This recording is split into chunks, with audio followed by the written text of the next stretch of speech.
নারদ নারদ, ব্যাপারটা সুবিধার লাগছে না।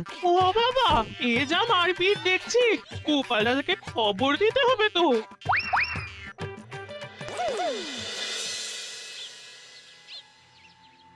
এখনো গিন্নি আসছে না। এদিকে রাজসভাতে যাওয়ার সময় হয়ে আসছে। কি করি? একবার কি কলতলায় যাব? উল্টের গলা মনে হচ্ছে। তবে কি আজও মারপিট বেঁধেছে নাকি? শিগগিরই চলো, আবার মারপিট লেগেছে। আজও মন্ত্রীর বউ কল ছাড়েনি। দেখাচ্ছি আজ মন্ত্রী মশাইকে। মহারাজকে সব না বললেই নয়।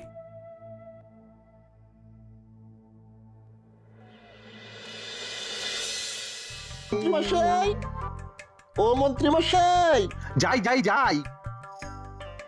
কি ব্যাপার, তোরা জল কই? আর জল শিগগিরই চলুন। কলপাড়ে গোপাল গিন্নির হাতে মা ঠাকুরুন খুব মার খাচ্ছেন। হায় গোপাল, আজও মার খাচ্ছে। চল যাই চল যাই চল। তবে আজ আমি মহারাজকে বলেই ছাড়বো।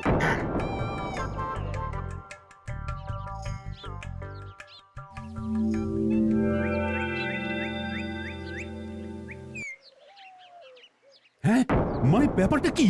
তাই বলে তোমাদের দুজনের স্ত্রী মারপিট করবি? ছি ছি ছি ছি ছি। লজ্জা করছে না তোমাদের? এই বয়সে তোমাদের স্ত্রীরা মারপিট করছে? মহারাজ, মন্ত্রী মশাইয়ের স্ত্রী একদম কাক ভোর থেকে গিয়ে চাপ কলে জল নেওয়া শুরু করেন। বাটি ঘটি কিচ্ছু ভরতে বাদ দেন না। ওনার জ্বালায় কেউ জল নিতে পারে না। মহারাজ, গোপালের বউ তাই বলে আমার বউয়ের গায়ে হাত দেবে, মারবে? না না না না মন্ত্রী, তোমার স্ত্রী চাপ কলে গিয়ে শুধুমাত্র একাই জল ভরাটা ভীষণ অন্যায়। আর গোপাল, তোমার স্ত্রীও হুট করে গায়ে হাত দেওয়াটা ঠিক নয়। তোমাদের দুজনের স্ত্রী অন্যায় করেছে। মহারাজ, আমার স্ত্রী তো অন্যায় কিছু করেনি। আপনি বলেছিলেন যে আগে যাবে সেই আগে জল নেবে। তাহলে থামো। মন্ত্রী মশাই, দেখো না তোমায় কিভাবে জব্দ করি। চাপ কলটা বানিয়েছি গ্রামবাসীদের জন্য, শুধুমাত্র মন্ত্রীর বউয়ের জন্য নয়। তাহলে তুমিই বলো, রাগ হবে না? তার উপর এই হাতাহাতি, কিছু একটা বিহিত করো বিজ্ঞানী। গোপাল, তুমি এই বাচ্চাদের দিয়ে খালি খোঁজ নাও মন্ত্রীর জলগুলো ভরে কোথায় জমাচ্ছে, তারপর আমি দেখছি।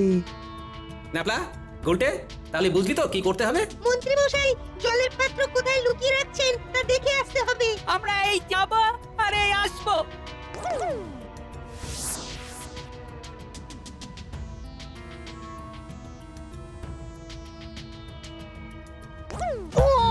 ওরে শয়তান গোপাল, আবার জব্দ করলি। কায়দা করে সব জল লুটে নিয়ে চলে গেলি গোপাল, লুটে নিয়ে চলে গেলি। দাদু, বটা ঘটা মন্ত্রীর